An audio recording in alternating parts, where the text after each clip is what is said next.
அந்த ஹீரோலாம் திட்டியிருக்கேன், பெரிய இவனா அவன் அப்படிலாம் திட்டியிருக்கேன் நான். இது வந்து ஸ்கிரிப்டில் எழுதி இது எப்படி எக்ஸிக்யூட் பண்ணியிருப்பாங்கன்னு ஒரு பெரிய கேள்வி. இது ஒரு படத்தோட கிளைமேக்ஸ், இது சொல்ல கட்டி வச்சுக்கலாமா சார்? அதனால் நான் ஃபேஸ் பண்ண நஷ்டம் வந்து ஒரு மோர் தென் 1 crore.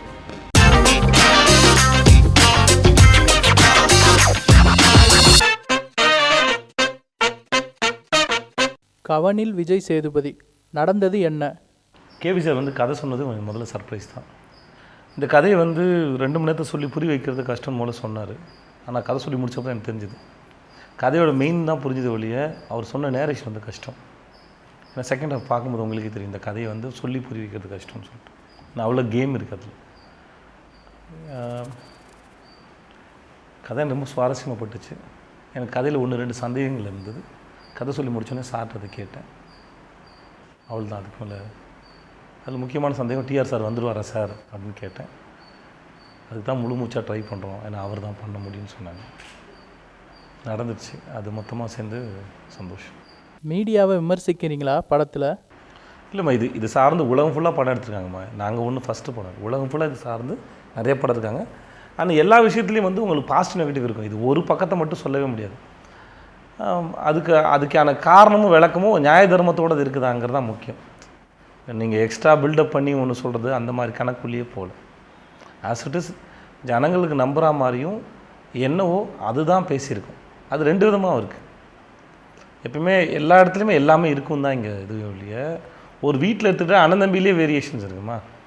பெரிய பையன் அவன் தங்கமானவன், இவன் அப்படி இல்லை அப்படின்னு சொல்கிறது கூட இருப்பாங்க. இது எல்லா இடத்துலையும் இருக்கிறது தான். அதை பற்றி பேசுகிறது தான் அது. டிஆர் பாண்டியராஜன் எக்கச்சக்க சீனியர்ஸ் கூட நடிச்சிருக்கீங்க. ஷூட்டிங் அப்போது என்ன ஸ்பெஷல்? அது எல்லாருக்கும் தெரிஞ்சது தான். ஸோ இவங்க எல்லாரோடையும் பணி புரிஞ்சது எனக்கு பெரிய சந்தோஷம். அது பாண்டியராஜன் சாராக இருக்கட்டும், டிஆர் சாராக இருக்கட்டும், இவங்க எல்லோரும் ஒரு அனுபவம் இருக்குல்ல அவங்களோட, அது ரொம்ப நல்லா இருந்தது. இந்த படம் மிகப்பெரிய நடிகர்கள் பட்டம் உள்ளே இருக்காங்க. எல்லாருமே ஸ்பெஷல் தான். எஸ்பெஷலி டிஆர் சாரும் பாண்டியராஜ் சாரும் வந்து ஸ்பெஷல் தான். Senior artist, directors, sensible directors. Pandiarajan சாரோடு உட்காந்து பேசும்போது அவரோட ஆண் பாவம் கதைகள் எடுத்து பேசியிருக்கேன். மனைவி ரெடின்னு ஒரு படம் எனக்கு ரொம்ப பிடிச்ச படம். கன்னிராசி காட்சிலாம் அவர் படங்களில் வந்து சாதாரண வந்துட்டு போகிற கதாபாத்திரத்தில் ஒரு கேரக்டரைசேஷன் டிசைன் பண்ணுவார். அது ரொம்ப பிடிக்கும். அது நீங்கள் ஆண் பார்த்தவ அந்த தவக்கலை கேரக்டராக இருக்கட்டும், விகே ராமசாமி சார் இல்லை அந்த வீட்டில் உட்காந்துக்கிற பாட்டியாக இருக்கட்டும், பாண்டியன் சார், நீங்கள் அவங்க அப்பாவுக்கு ஒரு கேரக்டர் இருக்கும், அவங்க அம்மா அப்பாவுக்கும் ஒரு கேரக்டர் இருக்கும். சும்மா அம்மா அப்பா அப்படின்னு இருக்காது, அந்த அவங்களுக்கு ஒரு கேரக்டரைசேஷன் இருக்கும். அப்புறம் அவர் சிந்தனையெல்லாம் மிகப்பெரிய பிரம்மாண்டம். நான் ஆண் பாவத்தோட கிளைமேக்ஸ் வச்சு பேசினேன். அது நிறைய இன்டர்வியூ சொன்னது தான். பட் பாண்டியன் சாரும் சீதா மேடம் வந்து சூசை மெட்டன்கிற மாதிரி அந்த ஒரு காட்சி, அது கிளைமேக்ஸ் தான் இருப்பாங்க. காட்சி தான் அந்த கிளைமேக்ஸை கலைக்கிற யாருன்னா அவங்க மூஞ்சில் உட்கார வந்து அதை கலைச்சிடும். இது வந்து ஸ்கிரிப்டில் எழுதி இது எப்படி எக்ஸிக்யூட் பண்ணியிருப்பாங்கன்னு ஒரு பெரிய கேள்வி. இது ஒரு படத்தோட கிளைமேக்ஸ். இது பெரிய சர்ப்ரைஸ். இது நிறையா இருக்குது. அந்த படத்தை பற்றி நிறையா எலிமெண்ட் எடுத்து பேசும்போது எனக்கு ஒரு படத்தை நான் கொண்டாடினேங்கிறத கூட இந்த சிந்தனை எப்படி என்னோடய இயக்குனர் வந்து அன்றைக்கி தேதி படத்தில் வச்சார், என்ன நினச்சி வச்சார், அதில் எவ்வளோ கான்ஃபிடென்ட் இருந்தது, இதெல்லாம் எனக்கு தெரிஞ்சுக்கணும்னு ஆசை இருக்கும். அதெல்லாம் அவர்கிட்ட உட்காந்து பேசணும். ஜென்ரலாக போய் உட்காந்து பேசினா எவ்வளோ நேரம் பேச முடியாது. ஷூட்டிங்கோட 15-20 நாள் வேலை பார்க்குறோன்னா அப்போ நேரம் கிடைக்கும்போது உட்காந்து நேரம் ஸ்பெண்ட் பண்ணும்போது அது நல்லாயிருக்கு, ஸ்வீட்டாக இருக்குது. டிஆருக்கும் உங்களுக்கும் செம்ம கெமிஸ்ட்ரியாமே. டிஆர் சார் வந்து முதல்ல பயந்தேன். அவரை நேசிக்கிறோன்னு அவர் நம்பும்போது அவர் நம்மக்கிட்ட குழந்தைய மாதிரி வரும். எங்களுக்கு எல்லாருக்கும் ரொம்ப பிடிச்சிருந்தது. அவர் இருந்தால் எனர்ஜியாக இருக்கிறன்ற டிஆர் சார் அது குழந்தை மாதிரி. அவர் கட்டி பிடிக்கும் ஒரு பாசிட்டிவ் வைப் ஒன்று இருக்கும். சொல்ல கட்டி பிடிச்சிக்கலாமா சார்? படத்துலேயும் கேட்குறேன், நான் நேர்லேயும் கேட்பேன். ஒரு இடம் கட்டி பிடிச்சிக்கலாமா சார்னு கேட்பேன். நான் கேட்டு தான் ஒரு பாசிட்டிவ் வைப் இருக்கும் அவர்கிட்ட. எனக்கு அவர் பேசுகிற தமிழுக்கு வந்து நான் அடிமை. அவர் இன்னும் நிறையா பேசணும், நிறைய விஷயங்கள் எடுத்து பேசணும்னு எனக்கு ரொம்ப ஆர்வம், ஆசை. பொதுவாகவே எதை பற்றி வேணாலுமே தமிழில் இருக்கிற ரொம்ப அழகான செய்யுளை பற்றியோ அதை விளக்க உரையோ இல்லை வேறு ஏதாவதோ அந்த மாதிரியும் டிஆர் சார் பேசணும்னு எனக்கு ஆசை. அவரோட இன்டர்பிரேஷன் இருக்கு இல்லையா, அவரோட பாயிண்ட் ஆஃப் வியூவில் ஒரு விஷயத்தை எடுத்து அவர் என்னவா ப்ரெசென்ட் பண்ணுறாரு இருக்கு இல்லையா, அது ஃப்யூச்சர் ஜென்ரேஷன்ஸ்க்கு நமக்கெல்லாம் இன்னும் ஆர்வத்தை அதிகப்படுத்தும். ஏன்னா தமிழா ஐயோ, செய்யுளா ஐயோ அப்படிங்கிறவங்களுக்கு டிஆர் சார் ப்ரெசென்ட் பண்ணால் அது ரசிக்கிறோம். ஸோ அவர் அரசியல் சார்ந்து கருத்து மற்ற விஷயங்கள் பொது கருத்துக்களை பேசுகிற போது எவ்வளோ சுவாரஸ்யம் இருக்கோ, அவர் தமிழுடைய இலக்கணத்தை எடுத்தும் அவர் பேசினார்னா இன்னும் ஆர்வத்தை அதிகப்படுத்தும் நான் நம்புகிறேன். இதன் மூலமாக ஒரு வேண்டுகோள் வைக்கிறேன். தலைவர் வந்து இனிமேல் அதை பற்றி ஏதாவது ஒன்று பேசணும்னு என்னோடய ஆர்வம். கவனில் ஹேர் ஸ்டைல்லாம் வித்தியாசமாக இருக்கே, டிஆரோட இன்ஸ்பிரேஷனா? இல்லை, அது கேவி சார் வந்து ஒரு அழகாக சொன்னார். ஒரு மனுஷனை பார்க்கும்போது ரொம்ப நாள் ஒரே கெட்டப்பில் இருக்க மாட்டாங்கல்ல. நீங்கள் என்னை முன்னாடி பார்த்து வேறு, இப்போ வேறு, இது எல்லாம் இது நான் சினிமாக்காரன், என்னை விடுங்க. சக மனுஷன் சில பேர் மாற்றிட்டே இருப்பான் லுக்கு. அந்த மாதிரி ஒரு பீரியட் ஆஃப் டைம் நடக்குது. ஒரு மந்தமாக வாழ்க்கை ரொம்ப போர் அடிச்சு இருக்கிற மனநிலைமை ஒன்று இருக்குது, வாழ்க்கை ரெஃப்ரெஷ் ஆகிறது ஒன்று இருக்குது. அப்புறம் ஒரு கட்டம் இருக்குது. இந்த கட்டத்துக்கு தான் நாங்கள் இது பண்ணியிருந்தோம். அது ஓரளவு முயற்சி பண்ணியிருக்கோம். அது என்ன வருதுன்னு பொறுத்து. நல்ல படம் கொடுக்குற இயக்குனர்கள்லாம் அடுத்து உங்களை தேடி வந்துடுறாங்களே. இப்போ மணி நானும் நீண்ட 10 வருஷ கால ஃப்ரெண்ட்ஸ். இது மணி எப்போ கூப்பிட்டாலும் நான் போய் படம் பண்ணுவேன். மணி வந்து ஒரு மணிகனோட பாயிண்ட் ஆஃப் வியூ திங்கிங்குமே வேறு. அதனால அது இது கோயின்சிடன்ஸ்லாம் இல்லை. இவங்க எல்லார்கிட்ட இருந்தும் நான் ஒரு சினிமாவை கற்றுக்கிட்டேன். அவங்களோட வேலை செய்யும்போது, நான் ஒரு ஆண்டவன் கட்டில் வேலை செய்யும்போதும் சரி, நான் மணியோட ஷார்ட் ஃபிலிம் விளம்போதும் சரி, மணிக்கு நிறையா தெரியும். ரேணிகுண்டா பார்த்து நான் பெஜராக இருக்கேன். நான் செம படம் அது. ஆரண்ய காண்டம் குமாரராஜா சார்ட்ட நான் வந்து ஒரு ரோசன் அவர் அடுத்து படம் பண்ண போகிறாங்க. நான் ஒரு ஆஃபீஸில் சந்தித்தேன் அவரை, இன்னொரு நண்பரோட ஆஃபீஸில், பாலாஜி தரணிதன் ஆஃபீஸில் சந்தித்தேன். சார் ஒரு சீனாவது கொடுங்க உங்கள் படத்தில்னு கேட்டேன். ஒரு சீனாவது கொடுங்க எனக்கு அப்படின்னு கேட்டிருந்தேன். அவரோட எக்ஸிக்யூஷனில் போய் வேலை செஞ்சால் என்ன நடந்து அந்த நடிகர்கள் அப்படி நடிக்கிறான்னு எனக்கு ஒரு கேள்வி. இயக்குனருக்கும் நடிகருக்கும் நடுவில் நடந்த கம்யூனிகேஷன் என்னன்னு எனக்கு தெரியணும். அது தெரிஞ்சால் எனக்கு ஒரு ஏதாவது ஒன்று கிடைக்கும்னு நான் நினைக்கிறேன்.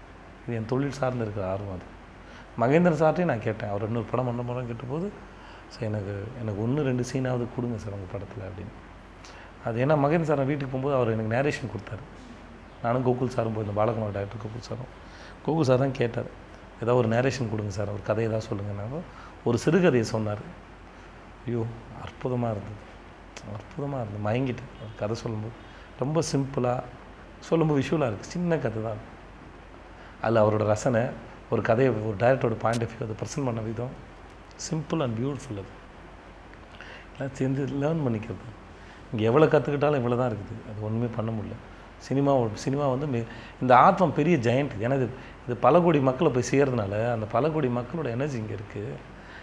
இதோட ஜெயண்ட். இது காலம் தாண்டி நிற்கிறது இல்லையா. நீங்கள் எவ்வளோ தெரிஞ்சுக்கிட்டாலும் அது இவ்வளோ தான் இருக்குது. ரொம்ப சின்னதாக இருக்குது. ஆக்சுவலாக நல்ல பத்தலை. சர்ப்ரைஸ் பண்ணுது சினிமா வந்து, ரொம்ப சர்ப்ரைஸ் பண்ணுது. நான் இதில் இருக்கேன். என்ன மாதிரி ஒருத்தருக்கும் அவங்க ஆர்ட் ஃபார்மும் அவங்க தொழிலும் ஒன்று பண்ணுவது. அவ்வளோ. ஷார்ட் ஃபிலிம் கலாச்சாரம் இப்போ எப்படி இருக்குது? அவங்களுக்கு இன்னும் உங்கள் கதவுகள் திறந்துருக்கா? இது இனிமேல் இன்னொரு கலாச்சாரம் வரணும். ஷார்ட் ஃபிலிம்ஸுக்கு தொகுத்து அது ஒரு படமாக மாற்றுற கலாச்சாரமும் வரணும்னு நான் எதிர்பார்க்குறேன். நிறையா அது வேறு எக்ஸ்பீரியன்ஸில் த்ரில்லர் படம் பார்க்குறீங்க, காதல் படம் பார்க்குறீங்க, ஆக்ஷன் ஃபிலிம் பார்க்குறீங்க. இந்த மாதிரி ஒரு 10 ஷார்ட் ஃபிலிம் வச்சு ஒரு படமாக காட்சி பாலாஜி ட்ரை பண்ணார். அது இன்னமும் நல்லா வரணும். அது இன்னும் அடுத்த கட்டத்துக்கு போகணும். அது ஆடியன்ஸ் போய் சேரணும். அப்புறம் எல்லா கதைகளையும் நீங்கள் 2 மணி நேரம் சொல்ல வேண்டிய அவசியம். அதனால் நீங்கள் சிறுகதையில் மிஸ் பண்ணுறீங்க. சில சின்ன கதைகளை நீங்கள் ஒரு 10 நிமிஷம் ரொம்ப அழகாக சொல்ல முடியும்னா சொல்லிடலாம். அப்புறம் எந்த ஒரு ஃபார்மும் நீங்கள் முதல்ல வந்தபோது ஒன்றா இன்ட்ரடியூஸ் ஆகுமா, அப்புறம் அது கொஞ்சம் கரப்ட் ஆகுமா, அதுக்கப்புறம் அது அழகாக மலர்ந்துருமா. இது எல்லா இடத்துலையும் இருக்குது. கரப்ட் ஆகும்னு சொல்கிற வார்த்தை தப்பான வார்த்தை. அது பேர் நிறைய பேர் ஏன்னா அது உங்களுக்கு வந்து இப்போ ரொம்ப ஈஸியாக இதெல்லாம் கேமரா, ஃபிலிமு, ஆர்டிஸ்ட்டு குறைவாக இருந்தாங்க. இப்போ அப்படி இல்லை. எல்லாருமே தேவைக்கு அதிகமாக இருக்காங்க. நடிகர்களும் சரி, இயக்குநரும் சரி, எல்லாமே நிறைய பேர் தேவைக்கு அதிகமாக இல்லை.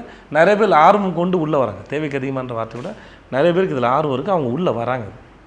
ஸோ அவங்க ட்ரை பண்ணுறாங்க. ட்ரை பண்ணி பார்க்க 2-3 விஷயம். ட்ரை பண்ணி பார்க்குறவங்களுக்கு சில பேர் கற்பனையில் ஒன்று வச்சுருப்பாங்க, படமாக எடுக்கும்போது சரியாக வராது. சில பேருக்கு கற்பனையில் ஒன்று இருக்கும், படமாக அவங்க எடுக்கும்போது அவங்களோட சென்ஸாக பெருசாக வரும். இது எல்லாமே ஷார்ட் ஃபிலிம் கொடுக்குறது. ஒரு வேலையை செஞ்சு பார்க்குறது. மிகப்பெரிய பொருட்செலவு இல்லாமல் ஒரு வேலையை செஞ்சு பார்த்து நீங்கள் ஒன்று கற்றுக்குறீங்க. அது நல்லா இருக்கா படம், அது உங்களுக்கு சொல்லுது. உங்கள் வேலை உங்களுக்கு சொல்லுது, எப்பா உனக்கு தகுதி இருக்குப்பா. இப்போ நான் இருந்தேம்மா, நான் ஷார்ட் ஃபிலிம் வந்து ஷார்ட் ஃபிலிம்னா காட்சி பாராஜர் வேலை பார்த்தேன். ஷார்ட் ஃபிலிம் மணிகண்டன் கேமரா, காட்சி பாராஜர் திருவுன்னு ஒரு ஷார்ட் ஃபிலிம் கதை சொல்கிறாங்க. கதையை கேட்டேன், நல்லா இருக்குது. நான் சொன்னேன், இது எனக்கு காமெடி வராது, எனக்கு நடிக்க வராதுங்க, நான் உங்களுக்கு வேறு நடிக்கிற தரேன்னு சொன்னேன். மணிகண்டன் கார்த்தி இருக்கும்போது சொன்னேன். அப்போ மணிகண்டன் தான் சொன்னார், ஏங்க நீங்கள் வேறுங்க, உங்களுக்கு நல்லாவே வரும் வாங்க அப்படின்னா. எனக்கு மணிகண்டன் மேலே இருந்த நம்பிக்கை. எனக்கு கார்த்தி அப்போ தான் அறிமுகம். மணிகண்டன் மேலே இருந்த நம்பிக்கை. நான் போய் பார்த்தேன், நடிக்கும் போது எனக்கு தெரியுது எனக்கு காமெடி வருதுன்னு எனக்கு தெரியுது. அப்போ அந்த ஷார்ட் ஃபிலிம் தான் என்னை வந்து எனக்கு நடிக்க தெரியுதுன்னே சொல்லிச்சு. அது வரைக்கும் நீங்கள் ஹீரோ ஃப்ரெண்டாக இருக்கும்போது ஒரு சீன் 2 சீன் தான், அதில் டயலாக் வந்தாலே பெரிய விஷயம். அது நீங்கள் நினச்சதை நடிக்கவும் முடியாது. ஏன்னா அங்கே பொருட்செலவு பெருசு, ஒரு நாளோட செலவு அதிகம். அங்கே உட்காந்து நான் ட்ரை பண்ண முடியாது இந்த டைலாக். அங்கே ட்ரை பண்ணுற தைரியமும் எனக்கு வராது, நான் போய் கேட்க முடியாது. ஆனால் ஷார்ட் ஃபிலிமில் எனக்கு தைரியம் வருது, பேச முடியுது, கேட்கலாம். இந்த சீனை வேறு மாதிரி பண்ணட்டுமான்னு கேட்கலாம், ட்ரை பண்ணி பார்க்க முடிஞ்சுது. அங்கே நிறைய ட்ரை பண்ணி பார்த்து நிறையா கற்றுக்க முடிஞ்சுது. இப்போ எனக்கு அதுதான் பெரிய இதுவாக இருந்தது. நான் ஏன்னா சினிமாவில் ட்ரை பண்ணிருக்கும் போது நான் நினச்சேன், இங்கே என்றைக்கு இருந்தாலும் நான் இன்றைக்கி இதே இடத்துல இருக்க போகிறேன், நான் ஷார்ட் ஃபிலிம் போனால் நான் தான் ஹீரோ, அப்போ நான் அங்கே போய்க்கிறேன் அப்படின்னு சொல்லி தான் முதல்ல கற்றுக்கணுங்கிறதுக்காக தான் அந்த பக்கம் போனேன். அப்படி தேடும் போது தான் மணிகண்டன் கிடைச்சாப்புல. மணிகண்டன் மூலமாக கார்த்தி சுப்பராஜ். அப்புறம் அங்கேருந்து எனக்கு ஒரு லேர்னிங்கு. 5-6 ஷார்ட் ஃபிலிம் பண்ணுறேன், 5மே வேறு வேறு வருது. ஒன்றுத்தில் காமெடி, ஒன்றுத்தில் ஆக்ஷனு, ஒன்றுத்தில் போலீஸ்காரன், ஒன்றுத்தில் மீனவன். அவ்வளோதான். எனக்கு என்னால் இதெல்லாம் முடியுதா அப்படின்னு எனக்கு தோணுது. அது எனக்கு சொல்லி கொடுத்துச்சு, ஆமாப்பா இதெல்லாம் உன்னால் முடியுது, நீங்கள் இன்னும் கொஞ்சம் மேலே போப்பா அப்படின்னு அது எனக்கு சொல்லிச்சு. ஸோ உங்கள் வேலையை நீங்கள் பிரதிபலிக்கும் போது வேலை உங்கள்கிட்ட ஒன்று பேசும். செக் பண்ணுவீங்கள, எனக்கு இதெல்லாம் இருக்குதா இல்லையான்னு ஒன்று செக் பண்ணுவீங்கள, அது வேலை உங்களுக்கு சொல்லணும்ல. ஸோ ஷார்ட் ஃபிலிம் எடுத்து பார்க்குறது ஒருத்தங்க அவங்க வேலை சார்ந்து பார்க்குற ட்ரையல் இது.